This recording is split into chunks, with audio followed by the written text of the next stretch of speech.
যখন আযান হতে থাকে অনেকের মুখে তখনও খাবার অথবা পানি অথবা ঔষধ অনেক সময় থেকে যায়। যদি বিষয়টা এমনই হয়ে যায় যে আযান চলছে, ওই অবস্থায় আপনার মুখের মধ্যে খাবার আছে, তাহলে আপনার করণীয় হচ্ছে আপনি শুধুমাত্র কেবলমাত্র ওই দিনের রোজাটাই আপনাকে কাজা করতে হবে, একটা রোজা কাজা করতে হবে। আপনি রোজাটা রেখে ফেলতে হবে পুরা, পরে এই রোজাটা কাজা করতে হবে, কাফফারা দিতে হবে না।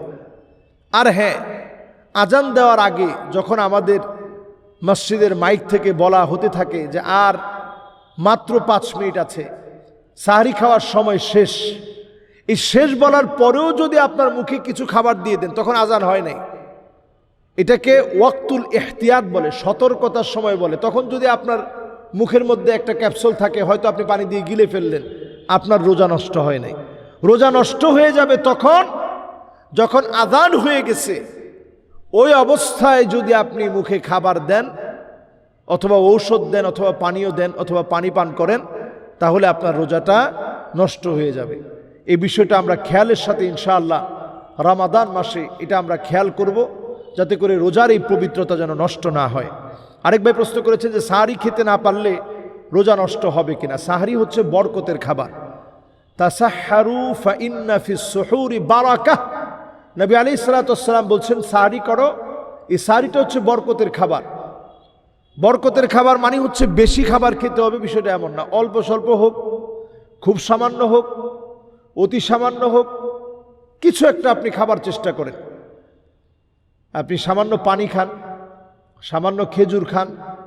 আমরা করি কি, রাত 12টার সময় খেয়ে একবারে ঘুমায় যাই, এরপরে বাস আমরা ফজরের নামাজে চলে যাই। মাঝখানে যদি একটু পানি খাইলাম, সাহারিটা কিন্তু হয়ে গেল। কিন্তু এমন যেন না হয় যে আপনি কিছুই খেলেন না, সামান্য কিছু হলেও আপনারা বরকত নেন। নবী করিম সাল্লাল্লাহু আলাইহি ওয়াসাল্লাম একেবারে সামান্য কিছু দিয়ে বরকত নিয়েছেন। এই সময়টাতে আপনি আমিও সামান্য কিছু দিয়ে হলেও আমরা বরকত নেওয়ার চেষ্টা করি।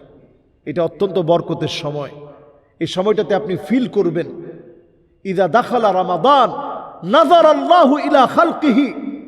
রমাদানের একেবারে প্রথম রাত থেকে আল্লাহ তাআলা বান্দার দিকে নজর দিতে থাকেন।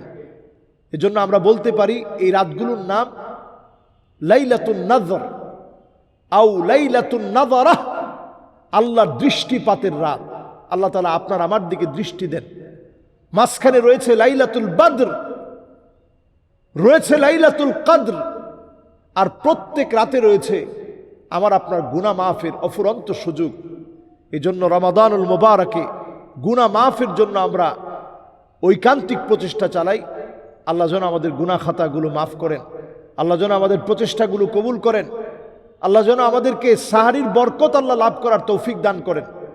এই সাহারি খাওয়ার মধ্য দিয়ে আপনার শরীরের যে টক্সিনগুলো আছে, বিষাক্ত বিষক্রিয়াগুলো রয়েছে, এগুলো বের হয়ে যেতে পারে।